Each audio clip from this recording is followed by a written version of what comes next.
రెడ్డి గారు ఈ రాష్ట్రంలోని రైతుల యొక్క భూముల హక్కుల్ని కాలరాసేందుకు హరించేందుకు ఒక కొత్త చట్టాన్ని తీసుకొచ్చాడు.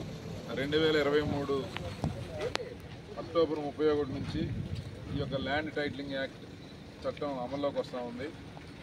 ఈ చట్టం ద్వారా భూ యజమానుల హక్కులను కాలరాయటమే కాకుండా కేవలం జగన్మోహన్ రెడ్డి గారు ఈ రాష్ట్రంలో నియమించబడిన 23 మంది అధికారులతో మన యొక్క భూమి లావాదేవీలన్నింటినీ కూడా నియంత్రణలోకి తీసుకునే అవకాశం ఉంది.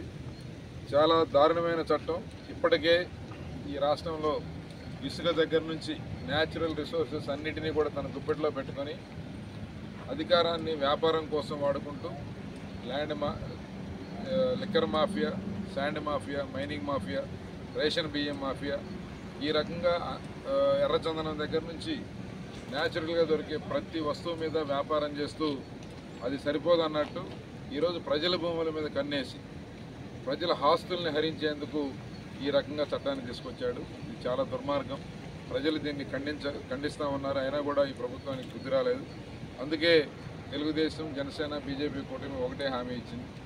రాబోయే రోజుల్లో ప్రజా కూటమి అధికారంలోకి వచ్చాక ఈ ల్యాండ్ టైటిలింగ్ యాక్ట్ని పూర్తిగా రద్దు చేయడమే కాకుండా ప్రజలకు ఒక భరోసా ఇచ్చే సుపరిపాలన తీసుకురావడం కోసం హామీ ఇవ్వడం జరిగింది.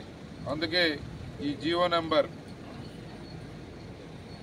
512 ఏదైతే ల్యాండ్ టైటిలింగ్ యాక్ట్ 2023 ఉందో దీన్ని ప్రజలందరూ కూడా వ్యతిరేకిస్తున్నారు కాబట్టి దీన్ని తగలబెట్టేస్తారు.